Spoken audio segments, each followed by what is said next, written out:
On September 11, 2001, nearly 3,000 innocent Americans were intentionally murdered. Over 1,000 soldiers have died and thousands more have been maimed or wounded. We dedicate this video to their memory and to the capture, trial, and punishment of those responsible.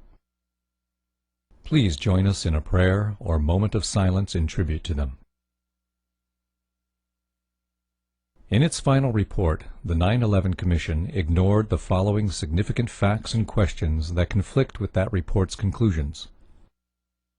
Why did a third skyscraper at the World Trade Center that was not hit inexplicably collapse? Building 7 at the World Trade Center was never hit by an airplane and had no significant fire. It was 47 stories high. It was constructed of steel. Yet at 5:30 p.m. it fell perfectly straight down into a small pile of rubble, just like a controlled demolition.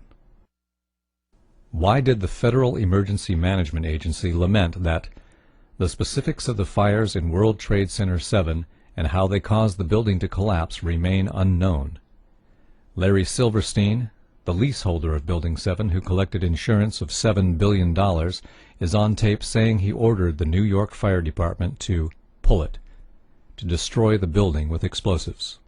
In October of 2001, Scientific American told us that they just don't build them as tough as the World Trade Center.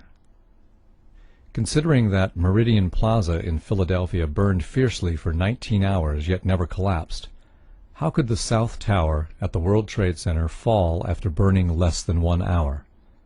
How could the North Tower fall after burning only for 2? How could the jet fuel have caused the collapse when the Federal Emergency Management and other government agencies have stated that most of the jet fuel was gone in the initial fireball? Moreover, how could the fires have caused the collapse at all, since recent fire tests by Cardington found that a steel building survived fires in experiments with extreme temperatures beyond the range possible with jet fuel? Since the black smoke coming from the buildings means that the fire was oxygen-starved and could not have reached its maximum temperature of 1800 degrees Fahrenheit, and steel melts at a much higher temperature of 2500 degrees Fahrenheit, nearly 700 degrees hotter than the maximum temperature of the fire, how could cleanup crews have found melted steel in the basements? How could, days later, NASA satellite images show hot spots in the buildings that still exceeded the maximum temperatures possible? Explosives like C4, however, create temperatures of 3000 degrees Fahrenheit, which easily melt steel. Why did Fire Engineering magazine tell us that no steel building has ever been destroyed by fire, that the World Trade Center investigation was a half-baked farce? Why was all of the important evidence illegally destroyed, some before the investigation began? Why was $40 million spent to investigate Clinton's sex life while only $600,000 was spent on investigating the World Trade Center fires and subsequent collapse? Why did the entire 9/11 Commission spend only $15 million while expenditures on Clinton's lies exceeded $65 million? How could the airliner's impact have caused the collapse when wind gusts from storms had at times been greater than the impact of the airliners? Neither tower was bent, nor did they creak or groan at any time. Firefighters said they seemed sound and reported that there were no fires they couldn't control. How could the building collapse at the maximum speed of gravity? Each floor hit should have slowed the fall, just as if you drop a steel ball from the roof, it would fall faster without resistance.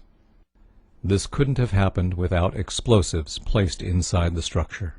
How could the concrete encased in a steel-framed pan with 2 layers of carpet over it, riveted inside columns of steel beams, welded together in a network with steel bands, be pulverized? How could steel beams and clouds of finely pulverized concrete come shooting out of the buildings at hundreds of miles an hour, traveling all the way to New Jersey? This is only possible with explosives. The buildings fell rapidly, according to the 9/11 Commission, because the bolts, rivets, and steel framework were weakened by the fire.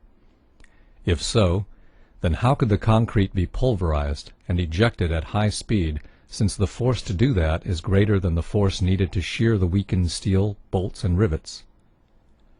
How could the Twin Towers fall straight down when the damage and resulting fires were only to one corner, two sides? Only the tops of the Twin Towers should have fallen, and they should have fallen over, not straight down. In fact, the top of one tower did fall over onto Building 4, so there was no building weight to crush the floors below. So what caused the collapse of those floors? How could a hijacker find and hit the Pentagon whose flight instructor said, "I'm still to this day amazed that he could have flown into the Pentagon. He could not fly at all"?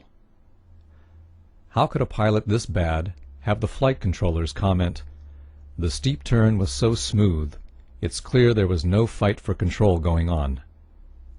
The complex maneuver suggests the hijackers had better flying skills than many investigators first believed.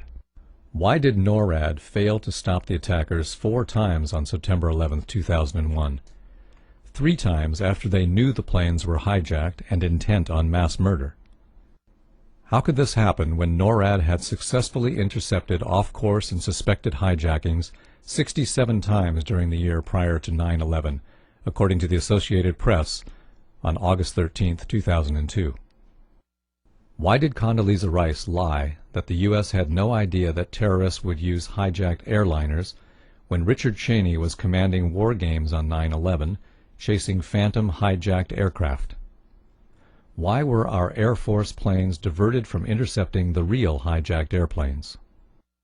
Isn't it too much of a coincidence that the 4 hijacked aircraft had only 20% of their seats filled, while all other transcontinental flights that day had 70 to 90% of their seats occupied?